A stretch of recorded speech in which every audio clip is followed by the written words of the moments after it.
many folks are going to open spaces, but even if you don't have an open space, you have to think about where one floor ends and one floor begins. So we want to talk about those transitions between your spaces. Yes.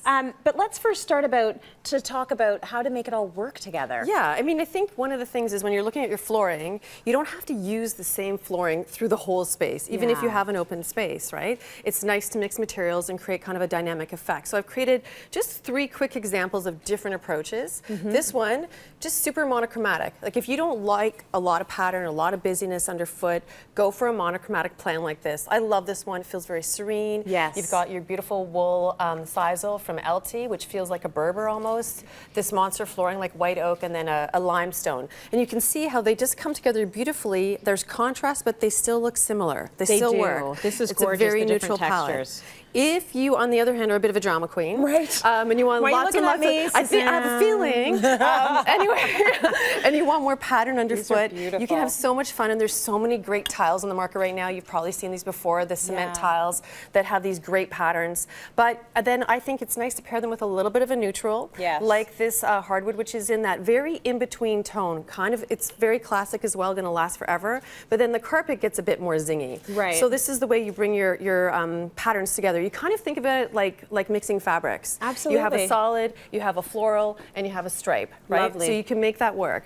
This one is just your classic fail-safe black and white palette. Always looks good. Always looks good. You're going to see it time and time and again. You will never go to style. I do think that the herringbone, this pattern here from Ann Sachs, is a bit more fresh and newer. Yes. So you can zing it up with a slightly different pattern. Okay. So the thing is that as much as these all look really super cool, you have to find ways to bring them together. Because as soon as you bring like a tile with a wood together, there's a chance for damage. Like the grout might break, so you have to make sure that they transition easily. And there might be a bit of a bump. They might not be the same level, right? So we've got a few pictures here of how you can make it work in a space. So show us what we should be looking at in this space. So this is a front hall that I worked on a long time ago, actually. And what I think is really beautiful about it is that the floor is that beautiful inset marble. Yeah. And then the hardwood comes right up to it. There's no level change whatsoever. So because this was a new build, they were able to control the level of the floor and make sure, even though there were different thicknesses on the materials that they lined up. Yes. And there's still a little bit of a border, but because they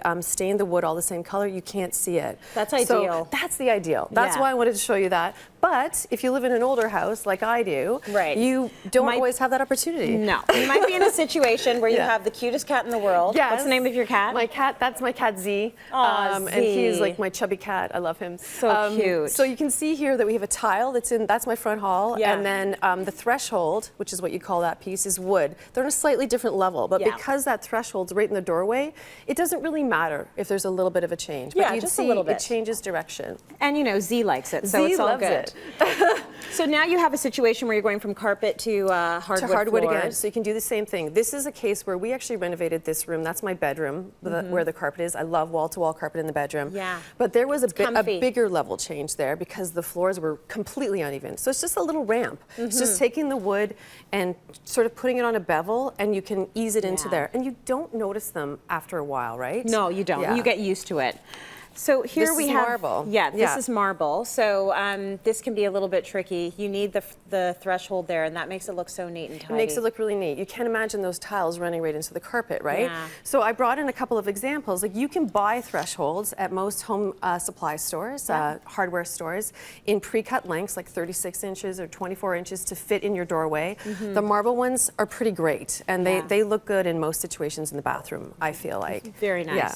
And then we have one more, the Schluter strip.